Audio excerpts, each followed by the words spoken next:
It's never really a problem when I have quite a few wireless mice to check out, so I decided to do a little roundup for you guys with the Pulsar X Lite Wireless, the Ninjutso Origin 1X and the Pwnage Ultra Custom Symmetrical 2. All of these mice are very well built. The Ninjutso Origin 1X, for example, has no flex, no creaking, no rattle whatsoever, and the coding feels premium in hand as well. The clicks feel premium, and compared to the old Origin 1X, they are actually quite light as well. All in all, I'm really happy to say that Ninjutso has really improved the Origin 1X since the launch. The Pwnage Ultra Custom Symmetrical is the heaviest of the bunch, and it's also the smallest. It's basically the Razor Viper Mini Ultimate or the Razor Viper Mini Wireless. The clicks feel really good, but they are not the lightest, so they are not that easy to spam click. In my opinion, the functionality of these clicks could be improved by just improving the tensioning. The Pulsar X Lite then again is the largest one of the bunch, but it's also the lightest. It weighs about 60 grams on my scale. It has the same kind of holes that the original X Lite has. These do not bother me as much as the standard holes that the Symmetrical 2 has, but I would still say it would be better to have no holes at all. The clicks are somewhat tactile, but they are quite light and easy to actuate, so functionally I would say that the Pulsar X Lite has the best clicks. All of these mice have some pre and post travel on the side buttons, but I would say that the Pulsar X Lite has the best feeling side buttons.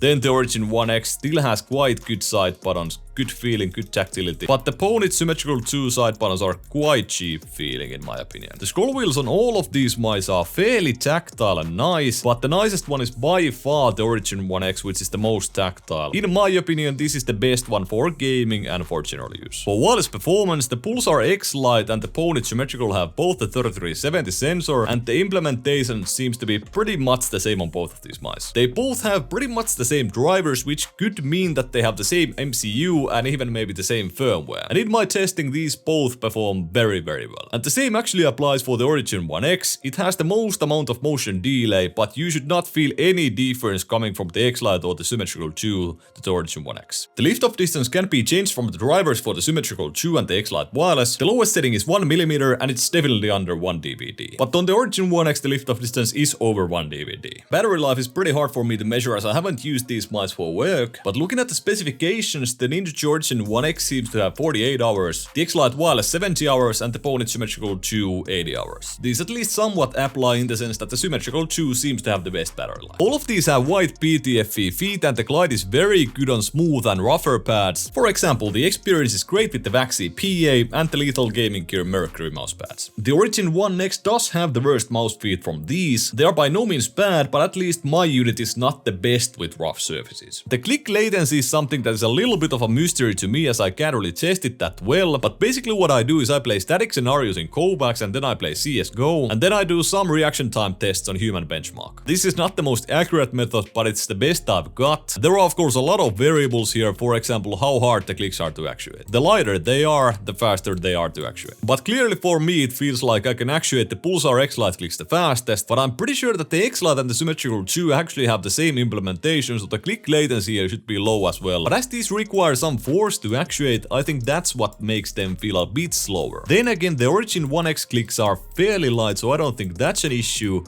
But I do feel like this mouse has the most click latency out of the bunch. I tested against the Zowie mouse with 8 millisecond D-bounce setting and it felt pretty much the same or even slower. But of course, to be sure about the click latency, I would wait for results from Tech Power Up. Shape is of course very subjective, but I feel that all of these mice are actually good for my claw grip.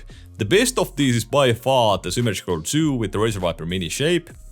But all of them feel nice, and I even started to like the Origin 1X shape quite a lot. I will have to say that the Origin 1X shape does feel a little bit better than the X Lite for me. If you fingertip grip mice, then I would say the only options for you are the Origin 1X and the Symmetrical 2. I would actually say that the Viper Mini shape is pretty insane for palm grip if you have medium or small hands. But the X Lite is for sure the best bet if you have large hands. The way I grip these mice is of course entirely different for each of them because the shapes are so different. With the Origin 1X I sort of do a relaxed pincer claw grip and it feels really good with the shape. It has these insane curves on the side, so I feel that grip style fits very well for the mouse. I can also use a more standard kind of claw, but in game the pincer claw just feels better. With the Pulsar X Lite it actually looks like there is quite a lot of palm contact when I grip it, but it's actually somewhat limited to the bottom of my palm. I can also pincer claw the X Lite and that does feel comfortable, but in-game I do seem to perform better with just standard kind of claw. With the symmetrical 2, for my surprise, I almost palm grip the mouse. Because the mouse is so low profile, there isn't a lot of palm contact, but this does look like the most relaxed claw I've ever had with any mouse pretty much. Pincer claw doesn't really feel good at all because the mouse is so thin, but standard kind of claw feels just fine. I just feel that with this palm claw, hybrid or relaxed kind of claw grip, I get more control. I myself am super happy with all of these mice, especially the X-Lite Wireless and the Origin One X, because they are quite cheap as well. The Pwnage Symmetrical 2 is $110, so it's pretty expensive. But it does provide great performance and the shape is really good. But it's still for sure the worst deal from these three, as the Origin One X, for example, is available for $80. At the moment it's available for $70 on Max Gaming, and the Pulsar X-Lite is actually $75. At the end of the day, it's very nice to see more wireless mice that perform very well in game, that have pretty much no motion delay and somewhat low click latency at least. My in-game performance with all of these mice is very good, and that is due to the shapes and the fact that all of these have a good wireless performance. Flickshots, tracking and micro adjustments all feel very good with these mice. In CS and Valorant it does take me a while to get used to the Origin One X after I've used a mouse like the Xtrfy M4. And I suspect that it's due to the fact that the Xtrfy M4 has very low click latency and the Origin One X has a higher end click latency. Initially my click timing is a fair bit off when I'm using the Origin One X, but I do get used to it over time. There is no clear difference on my in-game performance with any of these mice, but I would say that I play the best with the Pwnage Symmetrical 2 or the Razer Viper Mini Ultimate or whatever you want to call it. I'm not quite sure what I would choose for long-term use, but it would have to be between the Symmetrical 2 or the X-Lite Wireless. People have had quality issues with Ninjutso and Pwnage before, but I haven't heard much from Pulsar myself. I haven't had any kind of quality issues with previous Pwnage mice, but my pre-production Origin One X was pretty trash. But hey, that was pretty much it. If you enjoyed the video, hit that like button. If you enjoy my content, hit that subscribe button, and see you in the next one.